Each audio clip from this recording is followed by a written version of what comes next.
si acaso. Bueno, un gusto poder estar aquí, por fin presente, verle a la cara. Discúlpeme un momento, voy a revelar mi identidad. Vamos a cambiarlo. Ahí sí. Ahí puedo respirar, ya. Vamos a abrir nuestras Biblias en Lucas. Continuaremos estudiando la palabra del Señor. Lucas capítulo 6.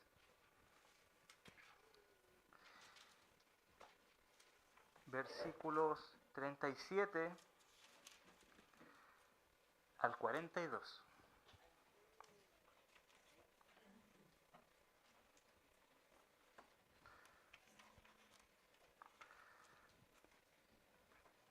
Le invito primeramente a orar para que el Señor esté dirigiendo este tiempo, para que podamos con corazón humilde, con corazón sincero, poder ver lo que Él nos quiere enseñar y poder no solamente entender, sino también guardarlo en nuestros corazones, porque sabemos que no nos sirve de nada el conocimiento acá en nuestra mente si no lo bajamos en nuestro corazón, si no lo masticamos, lo digerimos, lo disfrutamos y lo aplicamos en nuestra vida. Señor, gracias Padre por este día. Te agradecemos, Señor, porque tú nos salvaste, somos tu pueblo. Gracias a ti podemos tener redención, salvación, podemos disfrutar de esta libertad que tenemos en ti. Gracias a ti también podemos ver con claridad la verdad en tu santa palabra. Gracias, Señor, porque podemos también tener comunión unos con otros. Y en esta mañana, Señor, queremos rogarte que tú nos enseñes, que tú nos guíes, que tu Espíritu Santo que tú has mandado, que has puesto en nosotros, nos enseñe, nos dé claridad, nos confronte, nos humille, nos anime, que tú lo utilices, Señor, en nuestros corazones en este momento. Rogamos por misericordia para escuchar tu palabra, que podamos tener corazones blandos, que podamos realmente ser hijos del Altísimo, como dice tu palabra, obedientes, misericordiosos, como tú también lo eres también con nosotros. Señor, sabemos que somos el cuerpo de Cristo y que Cristo está en este lugar con nosotros, enseñándonos, guiándonos, que Él, por medio de su palabra, enseñe hoy a la iglesia, nos guíe, Señor, a la madurez espiritual y que podamos salir edificados, perfeccionados, Señor, para toda buena obra. Te lo pedimos, Señor, en el nombre de Jesús. Amén. Muy bien. Lucas capítulo 6, versículo 37 al 42. Dice lo siguiente: No juzguéis y no seréis juzgados. No condenéis y no seréis condenados. Perdonad y seréis perdonados. Dad y se os dará. Medida buena, apretada, remecida y rebosando darán en vuestro regazo. Porque con la misma medida con que medís, os volverán a medir. Y les decía una parábola: ¿acaso puede un ciego guiar a otro ciego? ¿No caerán ambos en el hoyo? El discípulo no es superior a su maestro, mas todo el que fuere perfeccionado será como su maestro. ¿Por qué miras la paja que está en el ojo de tu hermano y no echas a ver la viga que está en tu propio ojo? ¿O cómo puedes decir a tu hermano: hermano, déjame sacar la paja que está en tu ojo, no mirando tú la viga que está en el ojo tuyo? Hipócrita, saca primero la viga de tu propio ojo y entonces verás bien para sacar la paja que está en el ojo de tu hermano. Palabras fuertes de nuestro Señor Jesucristo, que ya venía diciendo palabras muy fuertes en el contexto con las dos predicaciones anteriores que estábamos ya hablando y el contexto en general. Lamentablemente el versículo 37 que encontramos hoy en nuestras Biblias es uno de los pasajes más malinterpretados en estos tiempos y a través de la historia también, pero sobre todo en estos tiempos en cuanto al verdadero significado que realmente Jesús quiso decir con estas palabras, y hoy lamentablemente lo utilizan personas de todas partes del mundo. Y usted también puede escucharla, puede solamente meterse a internet, buscar diferentes cosas acerca de debates y cosas así, y va a encontrar que muchas personas que defienden posturas antibíblicas utilizan versículos bíblicos para defender sus posturas pecaminosas. Se puede utilizar para muchas cosas el no juzguéis y no seréis juzgados. Pero tiene un solo significado, y Jesús quiso decir solamente una cosa en este versículo, y es lo que hoy aprenderemos y aplicaremos también a nuestras vidas. Y antes de entrar a esto, debemos recordar lo que Jesucristo ha estado diciendo. Este es el sermón del llano, desde el versículo 17 en adelante, ¿cierto? Y es básicamente muy similar al sermón del monte, predicado en el libro de Mateos. Y no es raro de que Jesucristo hiciera otro sermón parecido, porque él iba de sinagoga en sinagoga, en pueblo, predicando un mensaje, el mismo mensaje del Evangelio y el mensaje del reino. Entonces no era muy poco común de que repitiera a veces frases, parábolas, y en algunos casos fue la misma situación. Entonces tenemos pasajes paralelos en Mateo que nos van también a ayudar a entender bien todos estos pasajes.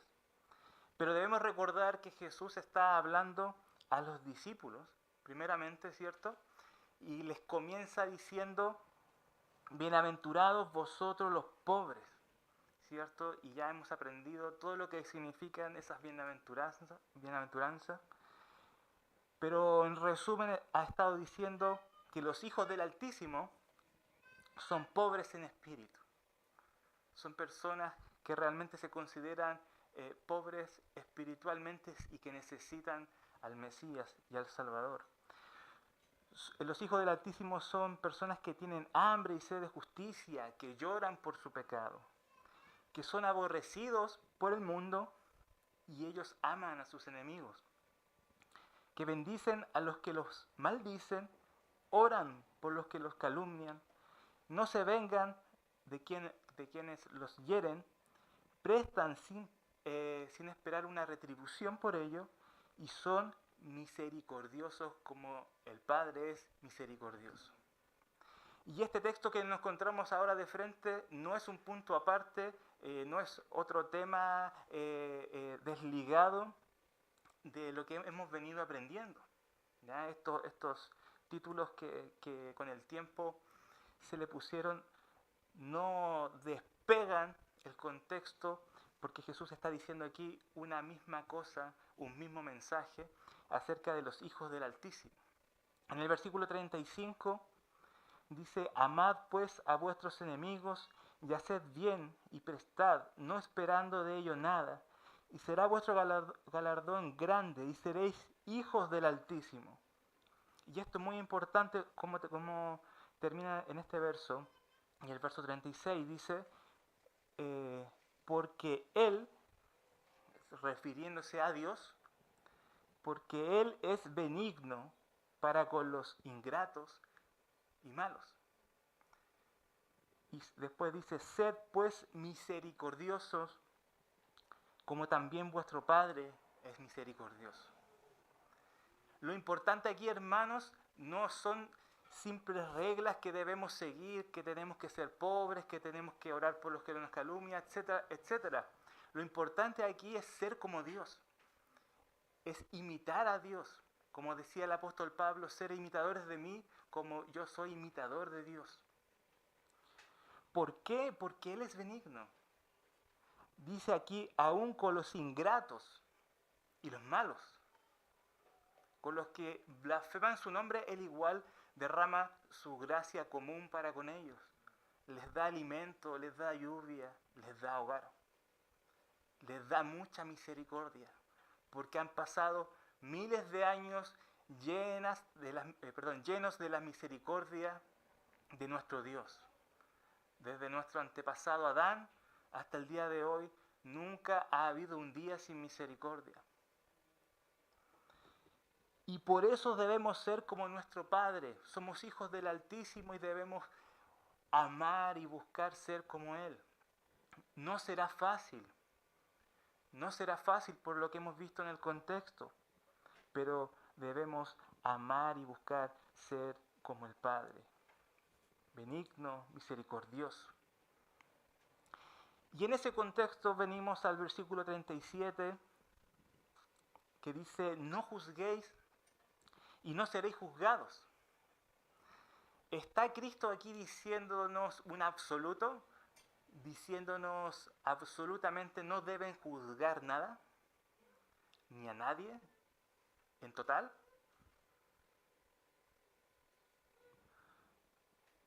Hay muchas personas aún dentro de la iglesia que utilizan este pasaje, lamentablemente, para no ejercer disciplina dentro de la iglesia. Han habido hechos lamentables dentro de iglesias donde muchos, digámoslo así, hermanos han cometido ciertas atrocidades, pero los líderes dicen, no juzguéis. ¿Debe un cristiano juzgar esas cosas dentro de la iglesia? ¿Debemos juzgar las cosas que pasan? ¿Debemos juzgar el carácter de nuestros hermanos? Si hay un hermano que está mostrando malos frutos, ¿debemos juzgarlo o debemos decir no juzguéis? Porque no tenemos que juzgar según Lucas 6:37. Lo importante aquí es que el pasaje y la idea es la misma en este versículo con los tres conceptos que nos da y son los siguientes. No juzguéis, no condenéis y perdonad. Está hablando de lo mismo, pero está marcando una tendencia, está marcando una línea en que se dirige este juicio. El juicio al cual Jesús se refiere aquí es un juicio condenatorio. Es un juicio sin perdón. Es un juicio por querer destruir al otro.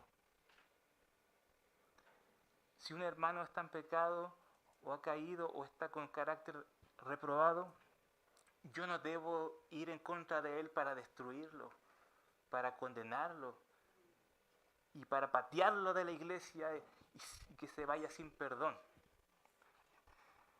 Eso es lo que está diciendo Jesús, básicamente. Y lo vamos a ver también después con el contexto, porque tiene también de fondo a los maestros fariseos, a los maestros hipócritas, ¿ya? Como dice el mismo contexto en el versículo 42, y que vamos a ver con otros pasajes que se refiere exclusivamente a los fariseos, ¿ya? Una palabra utilizada especialmente, Jesús la separó especialmente para los legalistas de Israel. Y todos los pasajes donde habla Jesús o trata a otro de hipócrita, todos están dirigidos hacia los fariseos, los legalistas. Todos. Entonces Jesús nos dice, no juzguéis, no traten de condenar a los demás, no traten de rechazar, de negarle el perdón. Eso es lo que está diciendo Jesús. Juzgar es separar, ¿ya? Como lo que hace un juez. Separa todas las cosas, la evidencia, y ejecuta la ley, ¿ya? La verdad. El condenar es sentenciar, es buscar una sentencia en contra para que ejecuten al otro. Es buscar el juicio, ¿ya? El mal del otro. Y lo interesante aquí también, que perdonar eh, no es la palabra primaria que nosotros conocemos para perdonar en cuanto a la Biblia, bíblicamente, sino que significa más soltar. La idea aquí de perdonar es alguien que uno tenía medio agarrado a la fuerza, ¿ya? Y que no lo quería dejar ir. La figura aquí es que este fariseo tiene agarrado aquí al justo inocente y no lo quiere dejar ir. No lo suelta, no lo deja en libertad. Y lo ataca hasta derribarlo y condenarlo. Eso es lo que Jesús está diciendo aquí. Suéltenlo. Ya basta de buscar cosas para enjuiciar a la gente. Eso es lo que está diciendo Jesús aquí. No juzguen, no condenen. Perdonen, suéltenlo. Dejen tranquilo a esas personas. Y los fariseos eran personas así. Eran personas que ellos se consideraban justos a sí mismos, pero a los demás eran bestias para ellos. Eran animales que merecían el infierno. Y toda la gloria que el Mesías iba a traer solamente era para ellos. Ese era el pensamiento que ellos tenían. Y pasaban todas sus vidas y sus rutinas condenando a los demás, menospreciándolos, mirándolos en menos. Como hay mucha escritura que puede también respaldar todo esto. Cuando oraban o ofrendaban en público, ellos les gustaba humillar a los demás, porque no eran como ellos con sus túnicas, con su apariencia de piedad. Y Jesús dice esto especialmente por eso. No porque debemos no juzgar absolutamente nada. Y hay pasajes, y voy a mencionar solo 3, que pueden respaldar lo que yo le estoy diciendo. Vamos a Juan 7, 24. Juan 7, 24, el mismo Jesús dice lo siguiente. No juzguéis según las apariencias, sino juzgad con juicio justo. Una de las maneras de interpretar correctamente las Escrituras no es aislándonos en un solo pasaje y interpretarla como se nos viene a la mente, sino que la Escritura interpreta a la Escritura. Debemos buscar otros pasajes en las Escrituras que hablen de lo mismo. Y eso nos va a dar más claridad. Y este pasaje nos da la claridad de que Jesús nos está diciendo en Lucas capítulo 6 que debemos tener un absoluto en juzgar, en no juzgar. Nos está diciendo que tiene que ser, según este pasaje, con justo juicio. Significa que si hay un hermano en pecado que necesita ser tal vez exhortado, disciplinado, etc., no debemos ir en contra de él en una actitud de condenación, en una actitud de ir, agarrarlo, amarrarlo a una silla y dispararle, ¿cierto? Hasta que realmente se arrepienta, ¿no? La actitud debe ser con justicia. Vamos a ver después que tiene que ser con amor, que tiene que ser con misericordia. Estamos del mismo lado, no somos contrarios. El juicio que Jesús quiere es un juicio de nuestro mismo lado, poniéndonos en el lugar del otro, considerándonos a nosotros mismos. Como va a decir después, pensando que nosotros a veces tenemos la viga en nuestro ojo y estamos condenando la astilla o la paja en el ojo de nuestro hermano. Entonces, no es un absoluto no juzguéis, ¿ya? Jesús dice que hay que juzgar con justo juicio. Primera de Corintios, ¿ya? Y esto sí es como un poquito más fuerte. Primera de Corintios capítulo 5. Aquí había sido un caso más fuerte de pecado dentro de la iglesia. Estamos hablando nuevamente dentro del contexto de la iglesia.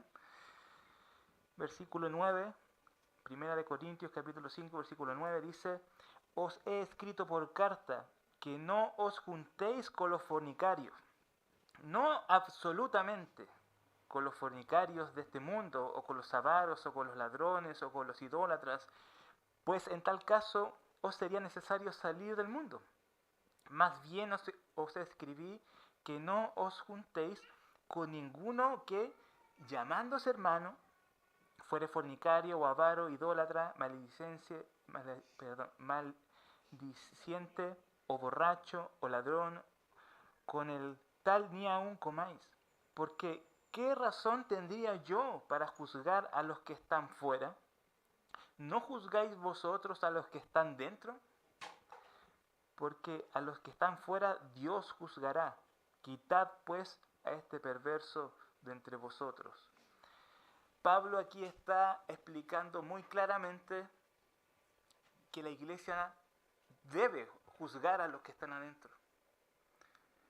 Yo tengo que tener un discernimiento para juzgar si mi hermano Hugo es cristiano o no. Y si tengo evidencia bíblica de que hay algo en su carácter que no está reflejando que él es un verdadero creyente, yo voy a él no con un acto condenatorio, sino con un acto de amor y le digo, hermano, ¿te has examinado?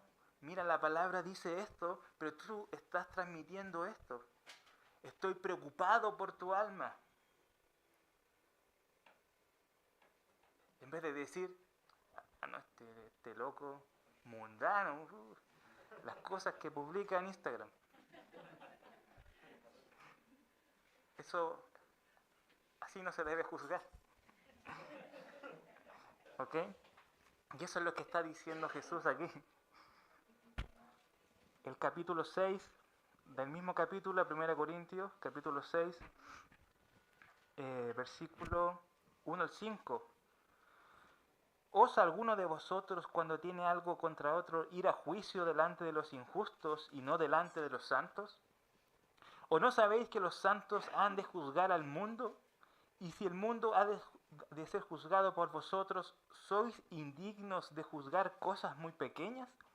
¿O no sabéis que hemos de juzgar a los ángeles? ¿Cuánto más las cosas de esta vida? Si pues tenéis juicio sobre las cosas de esta vida, ¿ponéis para juzgar a los que son de menor estima en la iglesia? Para avergonzaros lo digo, pues que no hay entre vosotros sabio, ni aun uno, que pueda juzgar entre sus hermanos. Dios ha puesto a pastores, a maestros, a hombres maduros, a hombres sabios dentro de la iglesia para poder juzgar, no de una forma condenatoria, sin perdón, sino de una forma llena de misericordia, de amor y de restauración. Dios ha puesto sabiduría dentro de la iglesia para eso, para juzgar bien, para ayudar al prójimo, para ayudar a un hermano cuando está herido. Todos nosotros, si somos hermanos verdaderos, un día estaremos heridos. ¿Sabe por qué? Porque no somos Jesús, no somos perfectos. Y un día podemos caer.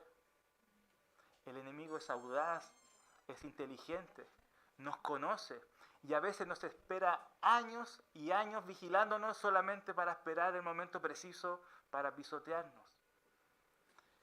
Todos nosotros un día tal vez vamos a necesitar una restauración, un consejo, una ayuda, como dicen, un tirón de orejas. Todos nosotros necesitamos de personas sabias, de personas maduras que nos reten, ¿cierto? Que nos ayuden, que nos digan la verdad, que nos digan cuando estamos mal, cuando nos estamos deslizando, cuando nos estamos dejando llevar por la corriente. Y por último, Mateo 18, no lo busquen, porque lo vamos a ver después. Mateo 18, el pasaje principal, donde se basa la disciplina eclesiástica, donde dice que si tu hermano tiene algo contra ti, ve y habla con él, ¿cierto?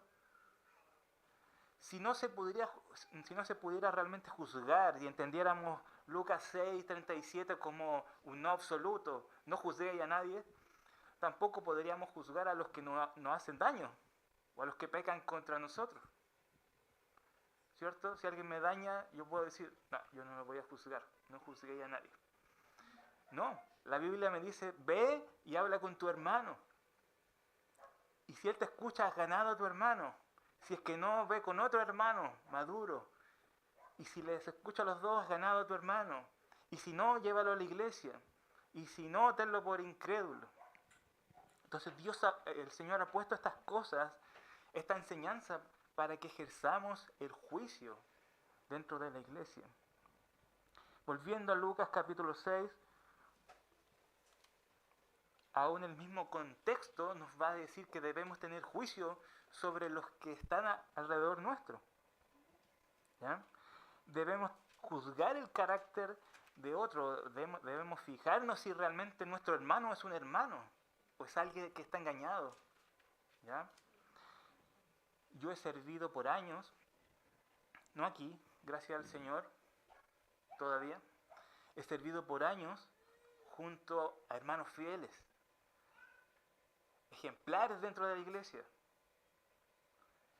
personas que son ejemplo para los jóvenes, para los niños, y que ha llegado un día en que han abandonado la fe. Y uno se pregunta, ¿qué pasó? ¿Qué pasó? También puede pasar aquí. Por eso debemos guardarnos entre nosotros, estar cuidándonos, estar diciéndonos la verdad. Hermano, ¿usted por qué hace esto? La palabra de Dios dice esto. Ahora es importante de que no lo hagamos según nuestro juicio, porque la palabra de Dios es la verdad. Debemos confrontar a nuestro hermano en amor con la palabra del Señor, no por nuestro antojo. No porque yo quiero que sea así, sino porque la palabra del Señor nos exhorta a tener esa clase de conducta, esa clase de principios. Debemos juzgar el pecado de nuestros hermanos. Mateo 18, como ya dije, ¿cierto? Debemos juzgar a nuestros maestros. Debemos juzgar si es que la enseñanza de nuestros maestros está correcta y no es según si me agrada la enseñanza o no. Es si está conforme a la palabra. Así se juzga a los maestros. Así yo sé si un maestro es bueno o un maestro es malo. Voy a la palabra. He escuchado miles y miles de sermones en que solamente se ha abierto la Biblia, pero no se ha leído. Y yo digo, ¿de dónde saldrá esa gran doctrina que no la encuentro ni hasta en la Biblia? Debemos juzgar a nuestros maestros, las personas que escuchamos, las personas que oímos, por la palabra. ¿Dice eso la palabra? ¿O me están enseñando algo que salió en la noche anterior en la mente del pastor? Debemos tener juicio sobre esas cosas. Y nosotros los maestros de la iglesia podemos fallar a veces. Porque recuerden, no somos Jesús. Podemos fallar. Y también necesitamos a veces decir, mira, parece que esto no está muy bien. Y debemos tener humildad para decir, bueno, nos equivocamos. ¿Ya? Entonces necesitamos juzgar a los maestros. ¿Ya? Y cuando se equivocan, corregirlos y instruirlos también, por otros maestros también. Debemos juzgar también, como dije, el carácter de nuestros hermanos, el pecado de nuestros hermanos. Debemos juzgar a nuestros maestros. Y también el gobierno debe juzgar a los malos. ¿Ya? Romanos capítulo 13 nos habla de eso, Mateo 5:25 nos habla también de eso, de que el gobierno ha sido, se le ha entregado el poder de ejecutar también juicios sobre los malos. Si hoy en día nuestro mundo está mal, es porque el gobierno, y no estoy hablando del gobierno chileno, estoy hablando del gobierno mundial, no ha llevado a cabo lo que Dios ha marcado en su palabra en cuanto a juzgar a los demás. Y sobre todo en nuestro país, ¿cuántos culpables hay por acá afuera rondeando? ¿Cuántos inocentes están condenados? Lo mismo que hacían los fariseos, condenaban al justo y a los injustos, que eran ellos mismos, andaban libres de la vida, disfrutando de todas las cosas. Entonces, el juicio es muy importante, mis queridos hermanos. Es muy importante y Dios lo ordena en diferentes circunstancias, también en su palabra. Entonces, cuando leemos Lucas 6:37, no se refiere a un absoluto no. Se refiere a no condenar, a no juzgar con condenación, a no juzgar sin perdón, sin misericordia. Porque el contexto, versículo 36, dice: sed pues misericordiosos como también vuestro Padre es misericordioso. Y sigue diciendo 38, dad y se os dará. Dice: medida buena, apretada, remecida y rebosando, darán en vuestro regazo, porque con la misma medida con que medís, os volverán a medir. El regazo, ¿ya?, era parte de la vestimenta, donde antiguamente, en vez de ocupar bolsas ecológicas, ¿ya?, o bolsas de plástico que no existían, ocupaban su vestimenta para llevar el grano. Entonces, como a veces cuando están los cumpleaños de los niños y rompen la piñata, nos falta el niño inteligente que se pone con la polera, ¿cierto? Esa es la misma idea. Dice que el que da va a recibir, y va a recibir una buena medida. ¿Y cómo está medida? Buena, apretada. Esto significa de que cuando usted mete algo en una bolsa, ve que a veces no tiene más bolsa, la aprieta para que quepa más. Eso significa apretada, remecida, así como movida para que entre más las cosas. Y rebosando darán en vuestro regazo, ya se va a desparramar. El Hijo del Altísimo que da sin esperar nada a cambio, como ya lo vimos en las prédicas anteriores, va a recibir en abundancia. Y aquí debemos tener cuidado, porque la teología de la prosperidad enseña lo mismo, pero de forma diferente. La teología de la prosperidad dice: tú da para que recibas más. Pero la teología bíblica dice: el que da recibirá más, no porque busca más, sino como bendición de Dios. El verdadero Hijo del Altísimo y el que da de corazón, estas verdaderas ofrendas de amor, no son con un corazón codicioso, con un corazón buscando una ganancia o una retribución. Y sé que es difícil, hermanos. Sé que es difícil porque desde pequeños nos han enseñado a recibir algo a cambio por algo que hacemos. Cuando éramos niños, para que nos portáramos bien, nos decían: pórtate bien y te voy a comprar esto. Entonces, en nuestra mente, en nuestra mentalidad, está tatuada esta filosofía mundana, perversa, de buscar mi propio beneficio antes del otro, ¿cierto? Amarme a mí antes de mi prójimo. Pero un verdadero hijo del Altísimo, un verdadero creyente, va a dar porque de su corazón sale la gratitud, ¿sí?, el favor de Dios, la gracia, la misericordia para con los que padecen necesidad. Y Dios aquí no nos está diciendo: bueno, den y yo les voy a dar todo esto. No, ese es el beneficio de los verdaderos hijos de Dios. Van a recibir multitud de bendiciones. Y tenemos otro mal en nuestra mente. Cuando escuchamos bendiciones, pensamos en dinero automáticamente. Pero ignoramos que las bendiciones son a una escala mucho más grande. Dinero, posesiones, familiares, bendiciones emocionales, espirituales, ministeriales, pastorales, ¿cierto? Hay muchas bendiciones y no solamente las materiales o las de dinero, que siempre puede venir rápidamente a la mente de uno. Hay muchas bendiciones que estamos teniendo en nuestra vida, pero no las vemos. Menospreciamos las bendiciones de Dios. Yo hoy venía manejando hacia acá, pasé cerca de La Pintana y ahí hay mucha gente viviendo en la calle. y vi a un joven que tal vez me le quedé mirando porque tenía como mi edad, viviendo ahí al lado de la autopista. Y me estaba mirando mientras yo me comía un trozo así bien vestido, calentito, comiéndome mi desayuno, una agüita de menta y un pan de masa madre. Y me quedo mirando a aquel joven. Y él también me miró. Y yo dije, qué bendecido soy. Qué bendecido soy. Tengo un vehículo, tengo ropa calentita, tengo una esposa que me lo preparó, ¿cierto? Tengo una familia que me quiere, tengo una iglesia que me espera. Cuán bendecidos somos, pero somos tan ciegos para ver lo que el Señor realmente nos da. Somos muy bendecidos. Yo principalmente, o particularmente, mejor dicho, he sido muy bendecido por Dios. Muy bendecido. Versículo 39.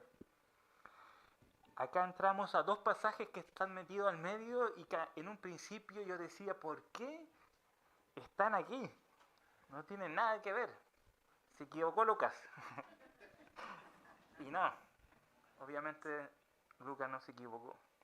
O mejor dicho, el Espíritu Santo no se equivocó. Y son los siguientes, 39 y 40, dice, y les decía una parábola, ¿acaso puede un ciego guiar a otro ciego? ¿No caerán ambos en un hoyo? El discípulo no es superior a su maestro, mas todo el que fuere perfeccionado será como su maestro.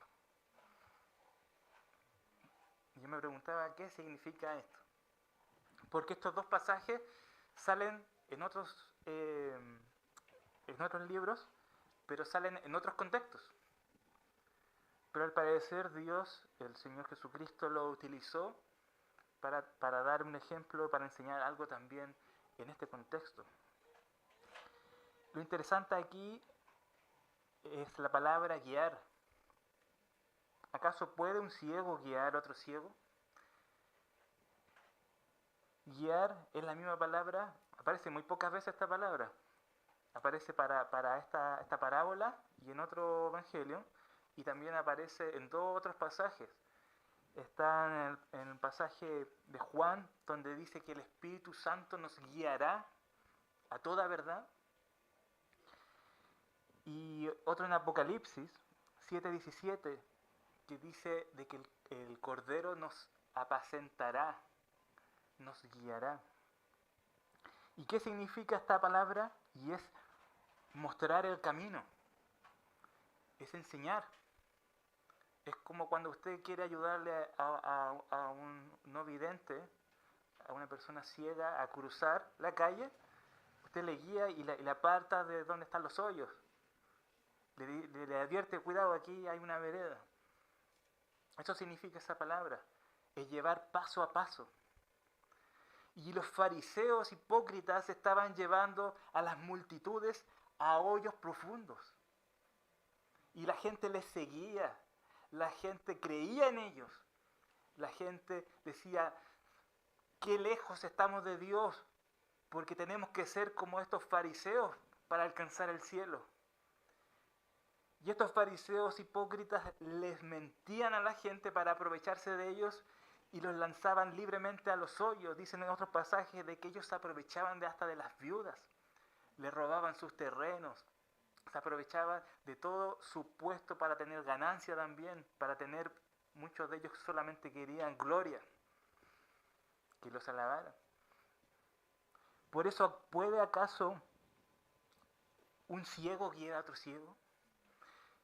Jesús está diciendo, ese hombre, el que juzga para condenar sin perdón, el que no da, porque tenemos una parábola también donde el fariseo aparenta dar más, pero el publicano fue quien dio más, arrepentido, ¿cierto? Entonces, este hombre, el que juzga a los demás para condenarlos, este hombre que no da nada de su propio corazón, sino para su propio corazón, este hombre es un ciego que guía a otros ciegos hacia el hoyo. hacia su propia condenación. El discípulo no es superior a su maestro, más todo el que fuere perfeccionado, eso es hecho maduro, ¿ya? O ser apto. Jesús le está diciendo, si ustedes siguen a estos ciegos, si ustedes siguen a estas personas, aparte de caer en el hoyo, ¿ya? Permanecerán siendo ciegos, pero además llegarán a ser igual, pero igual que ellos. Si usted sigue a un maestro ciego, va a terminar siendo ciego siempre y va a terminar en el hoyo con él. Si usted sigue a un maestro inmoral, va a terminar siendo un maestro inmoral como él. Si usted tiene o sigue a un maestro soberbio, va a ser un maestro soberbio como él. Es una ley de la vida, ¿cierto? Lo que uno siembra, cosecha. Yo en un momento de mi vida me vi en esa posición. ¿Qué hago? Sé que estos maestros están en el error y sé cómo son. Si me quedo aquí, un día dije, terminaré siendo como ellos. Y me fui. Cuidado con los maestros que escogemos. Cuidado con los maestros que escogemos. Cuidado a quién estamos siguiendo, porque lo más probable es que terminemos siendo como ellos. Eso es lo que Jesús está diciendo aquí. Terminaremos siendo hipócritas. Por eso dice, ¿por qué miras la paja que está en el ojo de tu hermano y no echas a ver la viga que está en tu propio ojo? Estas personas eran tan ciegas que no podían ver que tenían un tronco atravesado en el ojo. A esa dimensión su ceguera. Tan ciegos que no podían ver el tronco en su ojo. Un predicador decía de que estas personas eran ciegas o son ciegas porque tenemos fariseos actuales. Son ciegas para ver su propio corazón, pero su lengua está afilada para condenar a otros. ¿Cierto? Y el corazón del fariseo era así. Y debemos de guardarnos de tener ese corazón, porque ninguno de nosotros está libre de pecado. Podemos llegar a ser así, si perseguimos maestros así, si llevamos una vida hipócrita, como los fariseos también la llevaban, fijándonos solamente en el error del otro, en que no, él se equivocó, es que él me dijo esto, es que él no es así, pero yo estoy bien, o lo mío no es tanto, nos volvemos ciegos, pero mientras tanto afilamos nuestra lengua para atacar al otro, pero es que él empezó, pero es que él el pastor, pero es que él no sé qué cosa, y ponemos excusas para condenar al otro sin ver el tronco que tenemos atravesado en nuestro propio ojo.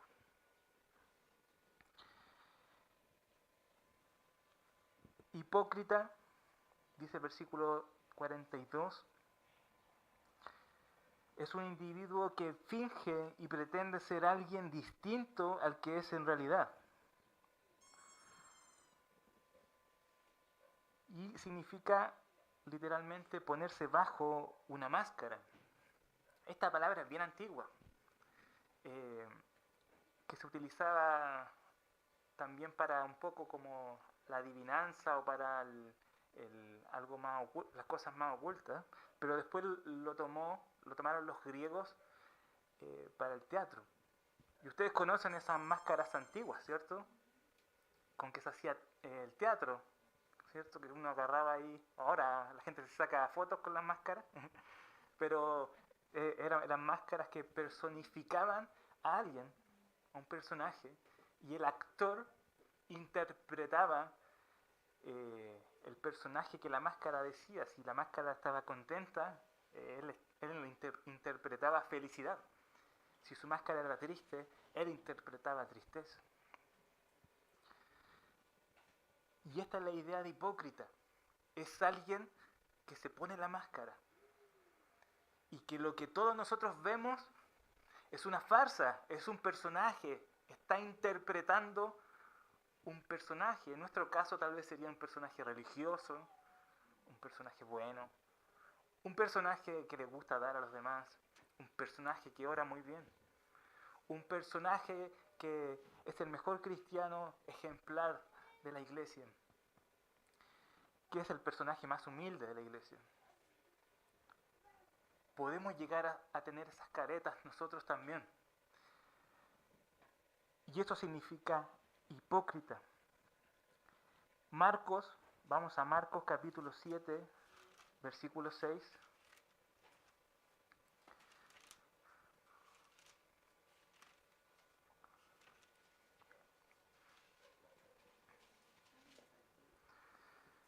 Antes de leer este versículo, Mateo capítulo 23, si quiere usted lo puede anotar, es un capítulo espectacular. Un capítulo donde Jesucristo enfrenta a los fariseos y creo que es el capítulo donde más le llama hipócritas. Continuamente. Hipócritas, hipócritas, por esto otro. Un capítulo bien fuerte donde Jesús termina lamentándose por todos ellos, porque tiene misericordia de ellos, porque han caído tan bajo y ellos mismos asesinaron a los profetas y después obviamente asesinaron a los apóstoles y a los mismos profetas en Jerusalén. Pero Marcos es el único versículo en Marcos que dice hipócrita, y es el capítulo 7, versículo 6, y dice, respondiendo él les dijo, hipócritas, bien profetizó de vosotros Isaías, como está escrito, el pueblo de labios me honra, mas su corazón está lejos de mí. Pues en vano me honran, enseñando como doctrinas mandamientos de hombre. Esta cita es de Isaías 29, 13 al 15. Y Jesús está diciendo, cuando Isaías habló en el capítulo 29, habló de ustedes, hipócritas. Y saca a mostrar el corazón de estos hipócritas y era así, de labios me honran, pero su corazón está lejos de mí. Son personas que aparentemente honran al Señor, son piadosos, son generosos, pero su corazón está totalmente apartado de su Dios. No están ni cerca, ni cerca. Debemos guardarnos de ser hipócritas, porque todos tenemos la posibilidad de llegar a serlo, aparentando ser alguien que no somos. Mateo 23, vamos para allá, dice,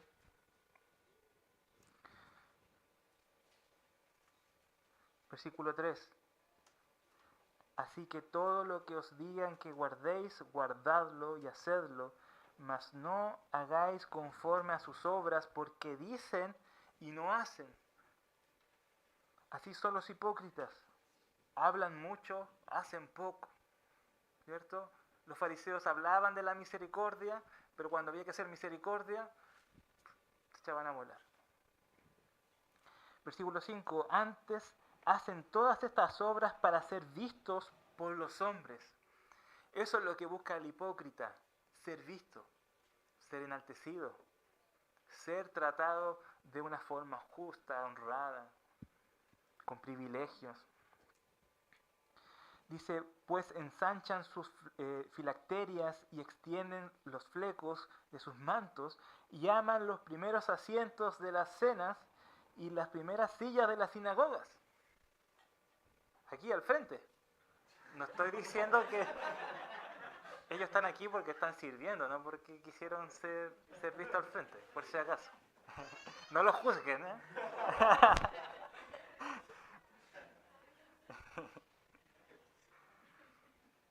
Versículo 8. Pero vosotros no queráis que os llamen rabí, porque uno es vuestro maestro, el Cristo, y todos vosotros sois hermanos, y no llaméis Padre vuestro a nadie en la tierra, porque uno es vuestro Padre, el que está en los cielos, ni seáis llamados maestros, porque uno es vuestro maestro, el Cristo. A los fariseos les encantaba que le llamaran rabí, rabí, enséñanos.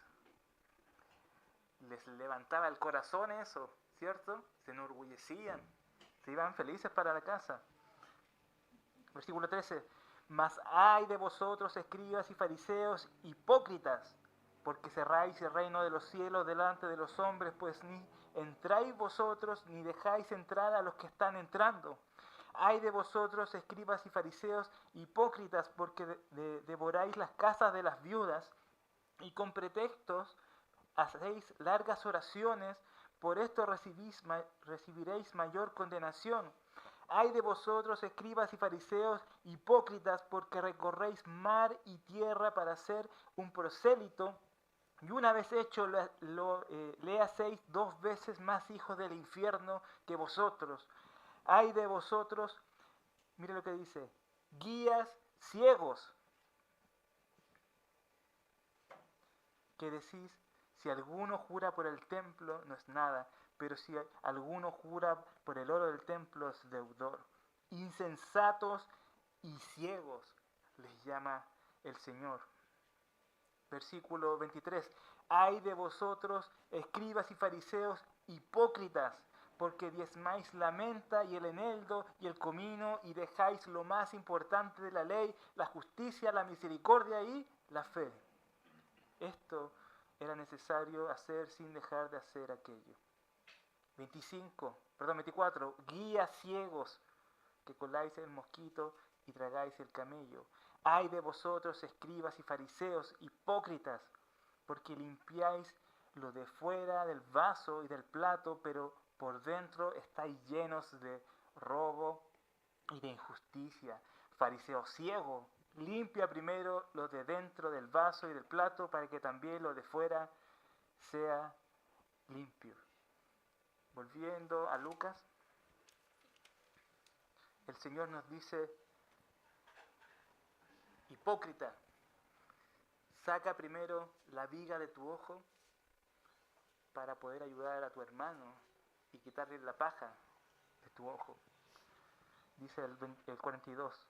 ¿O cómo puedes decir a tu hermano, hermano, déjame sacar la paja que está en tu ojo, no mirando tú la viga que está en el ojo tuyo? Hipócrita, saca primero la viga de tu propio ojo, y entonces verás bien para sacar la paja que está en el ojo de tu hermano. Todos nosotros no podemos hacer la obra de Dios si no sacamos primero la viga de nuestros ojos. Todos nosotros no podemos hacer la obra de Dios si vivimos una doble vida. ¿Sabe lo difícil que fue para mí hacer este mensaje? Estuve casi todos los días solo sentado mirando el texto, porque yo sé lo que significa el pasaje. Realmente pude haberlo predicado fácilmente, pero me di cuenta que tenía vigas en mi ojo y que necesitaba sacarlas, que estaba ciego, que necesitaba realmente mirarme a mí primero para ayudar a los demás.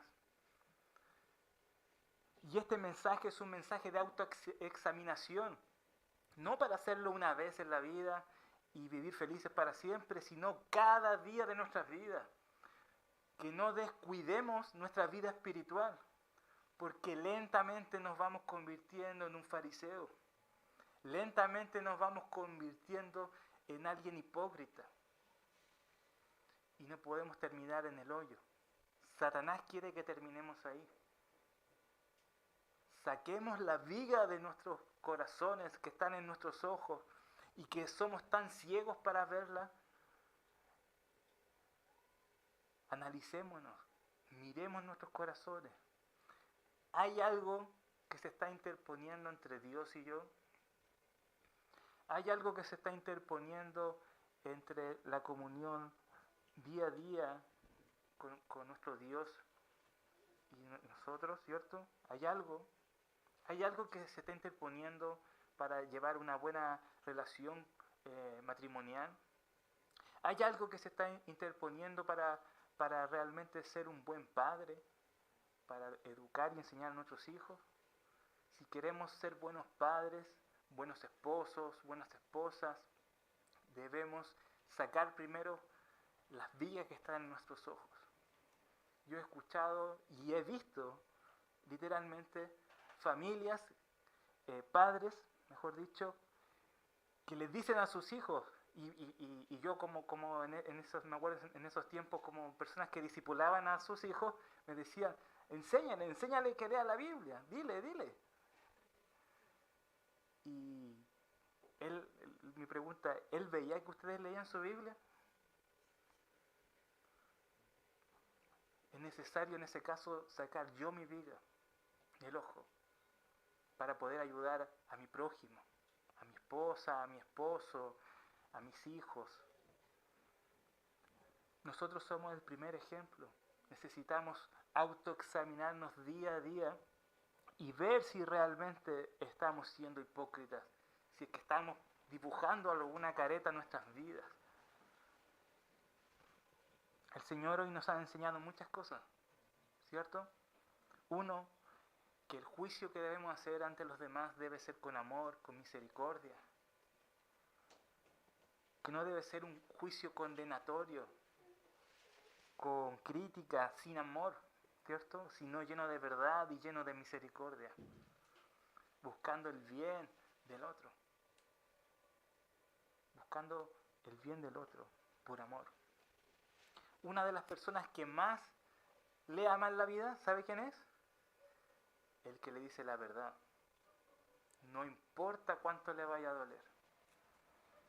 Ese es la persona que más le ama. Ese es un verdadero amigo o amiga. No alguien que le dice lo que usted quiere escuchar. ¿Se ha fijado a veces en los almuerzos familiares que uno dice algo y todos, para no quedar mal, dicen, sí, no, sí tienes razón? Y yo después puedo decir algo contrario y me pueden decir, sí, tienes razón. El verdadero amigo, la persona que más te ama, es quien te dice la verdad y con amor, por tu bien. Si usted imagine y piense en la persona que más ama, obviamente después de Dios, ¿sí?, que es el primero, la persona que más ama, y ve cómo esa persona está vendada en sus ojos y va caminando directo a un abismo, ¿no le diría la verdad para que no cayera a ese abismo? ¿O por miedo, por lo que pueda pensar ella o él, no le diría? Obviamente la respuesta correcta es que sí, le diríamos. Y debemos tener esa perspectiva bíblica a poder decirle a las personas la verdad. Si vemos que un hermano tiene falta de carácter, exhortémosle con ánimo. Exhortar es animar con la palabra. También hemos aprendido a dar, a no condenar, ¿cierto? A dar en misericordia y vamos a ser grandemente bendecidos. Busquemos dar no por lo que recibiremos, sino por el privilegio que tenemos de dar. También somos guiados por el Espíritu y tenemos que enseñar también y guiar a otros. Podemos ser ciegos, guías de ciegos, ¿cierto? O personas que realmente ven, porque primero ven su propia alma y su corazón, se limpian y ayudan a los demás, o podemos ser ciegos que ayudan a empeorar la vida de los demás, ¿cierto? Debemos escoger muy cuidadosamente a nuestros maestros, a las personas que escuchamos, juzgarles bien. ¿Este es un hombre o esta es una mujer de Dios? ¿Lo que él o ella me está diciendo es conforme a la Biblia? ¿O son, como veía por ahí, son patrañas, mentiras, inventos? Debemos escoger bien a nuestros maestros y no ser hipócritas, vivir constantemente en la autoexaminación. Para terminar, solo quisiera decir que el Señor, ojalá le haya hablado a su corazón, ¿cierto? Debemos amarnos como cuerpo, como iglesia, y si vamos a juzgar a alguien, que sea con amor, con misericordia. Y la conclusión de todo esto, y que yo entiendo viendo las Escrituras, que lo importante aquí es ser como nuestro Padre, como nuestro Dios, como el Señor Jesucristo. Como dice el versículo anterior, sed pues misericordiosos como también vuestro Padre es misericordioso. El centro de este asunto, como dije al principio, no es hacer ciertas reglas, cumplir ciertas reglas, porque si no el pastor me va a retar o me va a cachar. No, es agradar al Señor, es llegar a ser como Él. El Señor Jesucristo vino a este mundo, se entregó por nosotros, Él cumplió a cabalidad la ley. Él nunca juzgó a nadie de una forma injusta, condenatoria. Todo el juicio de Cristo es justo y bien merecido. El Señor nunca va a enjuiciar a alguien con un falso juicio. ¿Recuerdan la mujer esta que fue traída para apedrearla?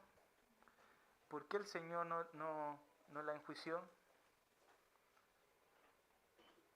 Porque la historia estaba incompleta y Él lo sabía. Él sabía que era un juicio injusto. La ley decía, claro, que debían apedrear a una mujer adúltera. Pero ¿dónde estaba el esposo? ¿O dónde estaba el hombre que según con el cual había pecado? Era una trampa, Él lo sabía. Por eso mandó de vuelta a todos esos fariseos. Porque sabía que el pecado realmente no estaba ahí en ella, estaba en ellos, tratando de condenarla, de juzgarla injustamente. Amémonos unos a otros, busquemos el bien, amémonos con misericordia, digámonos la verdad. Yo quiero hermanos en nuestra iglesia que me digan la verdad, no que tengan miedo de hablarme. Puedo ser bien pesado, tal vez me voy a enojar, se lo prometo tal vez. Pero yo quiero que hagan eso conmigo. Díganme la verdad. Dígale la verdad a su pastor. Dígale la verdad a su esposa o a su esposo. Dígale la verdad. La verdad siempre va a triunfar. Satanás quiere que escondamos la verdad. Quiere que la mentira, las supuestas, como no le digo por su bien, esas son patrañas, son mentiras, engaños del mismo demonio para separarnos. Si nos mantenemos unidos en amor, diciéndonos la verdad, cuidándonos, no condenándonos, esta iglesia va a prevalecer por mucho tiempo. No juzguéis y no seréis juzgados. Oremos. Señor, buen Dios y Padre, gracias. Te damos tantas gracias por tu palabra. Gracias porque tú nos salvaste, Señor. Gracias porque tú nos haces ver con claridad tu palabra. Sabemos que el hombre natural no puede entender estas cosas, no puede entender que realmente necesitamos ser misericordiosos, necesitamos amar a nuestros enemigos, necesitamos realmente no buscar la venganza propia por las personas que nos hacen daño, sino que debemos amarlas, orar por ellos y mostrar tu carácter justo, Señor, en esta tierra. Gracias, Señor, porque podemos ver con claridad tu palabra y nos libra, Señor, del legalismo, de ser un fariseo moderno, de que esta iglesia no se transforme, Señor, en un lugar de condenación, sino en un lugar de refugio, un lugar donde gobierna el amor, la misericordia y la verdad. Señor, Ayúdanos, Señor, a poder ser maduros en la fe. Que los maestros puedan ser dignos de ser seguidos, porque son maestros que te aman, que quieren ser como tú. Que quieren ser como tú, Señor, y que se esfuerzan, Señor, por transmitir la palabra escrita por ti. Ayúdanos, Señor, a ser guías que realmente ven la verdad, que no se engañan a sí mismos, que no esconden cosas en el corazón. Ayúdanos, Señor, a poder ayudar a nuestro prójimo, juzgando sus corazones, sus vidas, y guiándoles, Señor, a la verdad, a la justicia, y también a la madurez para que ellos también puedan ayudar a otros. Ayúdanos, Señor, en nuestra debilidad, porque somos personas aún con naturaleza caída, que está en nosotros y quisiéramos que tú nos sacaras algún día pronto aquella naturaleza y ya estar contigo y que nos deje de afectar y traicionar, Señor, el pecado. Ayúdanos, Señor, a serte fiel hasta la muerte, a ser llenos del Espíritu, a alimentarnos en las cosas del Espíritu y no en las cosas de la carne. Ayúdanos a ser como tu Hijo Jesús, el ejemplo viviente del hombre perfecto, del hombre agradable ante tus ojos. Ayúdanos a ser una iglesia madura en la fe, una iglesia que te ama, que te sirve y que quiere también ayudar al prójimo. Te lo pedimos, Señor, en el nombre de Jesús.